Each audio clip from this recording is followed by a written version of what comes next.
Bueno, el sermón biográfico es otro de los tantos sermones que son utilizados dentro de la predicación. A veces utilizamos algunos aspectos biográficos más en ilustraciones que en los mismos sermones. Sin embargo, el sermón biográfico tiene una riqueza impresionante, porque el sermón biográfico nos aporta elementos para tener buenos sermones de motivación. El sermón biográfico, a diferencia de los otros sermones que parten de ciertos textos bíblicos o temas, el sermón biográfico parte de la historia de un personaje bíblico. Entonces, el que va a predicar o el predicador elige no un texto bíblico, sino elige a un personaje, y basado en ese personaje desarrolla su sermón. Se utilizan para enseñanzas, no enseñanza doctrinal. Creo que un sermón doctrinal no puede partir de un sermón biográfico. Más bien es un mensaje motivador, es un mensaje alentador o un mensaje aleccionador, porque a veces el sermón biográfico enseña por ejemplo o por contraste. Es decir, utilizamos la historia de alguien para motivar a repetirla o para motivar a no repetirla, para prevenir de que no se repita.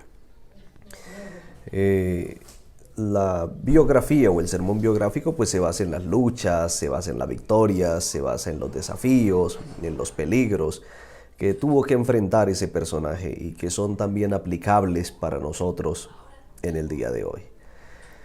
Hay algunos requisitos cuando nosotros queremos predicar un sermón biográfico, y uno de ellos es que necesitamos hacer una pesquisa de todos los detalles. Es una pesquisa a través de toda la Biblia, de cada uno de los detalles que aporta el texto o la Biblia, porque por lo general el sermón biográfico no se encuentra en una sola parte. Por ejemplo, cuando vamos a ver la historia de José, no está en un solo capítulo, está en diversos capítulos, hay diversos detalles. Si vemos algunos personajes más dispersos, ¿no? Como de pronto Moisés o el mismo Enoc, vemos que en diferentes libros de la Biblia aporta ciertos detalles de ellos. Entonces, esa pesquisa es necesaria hacerla. Y entre más hagamos una pesquisa más juiciosa, pues mayores aportes nosotros tendremos, mayores detalles. Hay que hacer una investigación histórica a través de la Biblia, pero también podemos consultar fuentes extrabíblicas.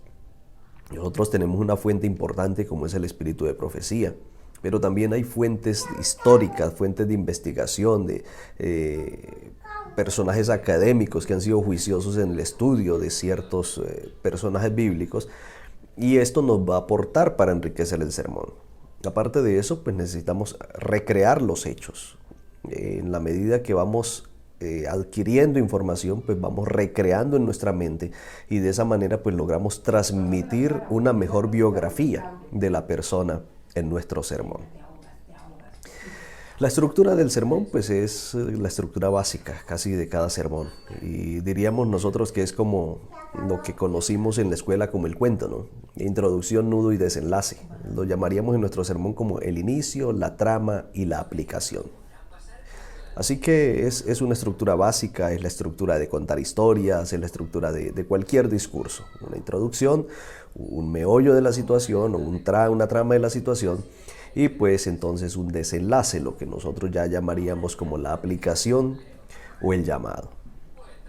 Bueno, por ejemplo, entonces les doy un ejemplo, y es el sermón biográfico de Enoc.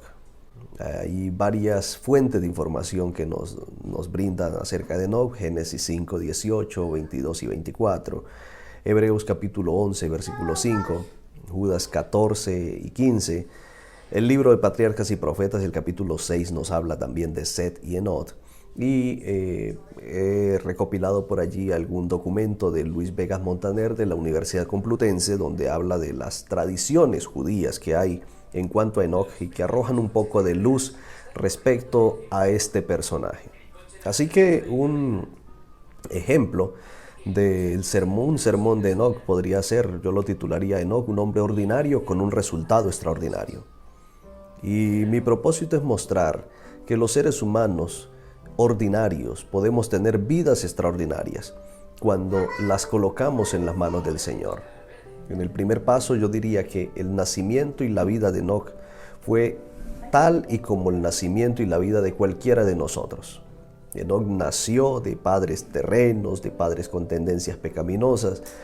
Enoc formó una familia, tuvo sus hijos, duró 300 años desarrollando su vida como usted y yo también. Nada tenía Enoc más que nosotros. Es un ser humano igual a nosotros, con las mismas pasiones, con las mismas debilidades.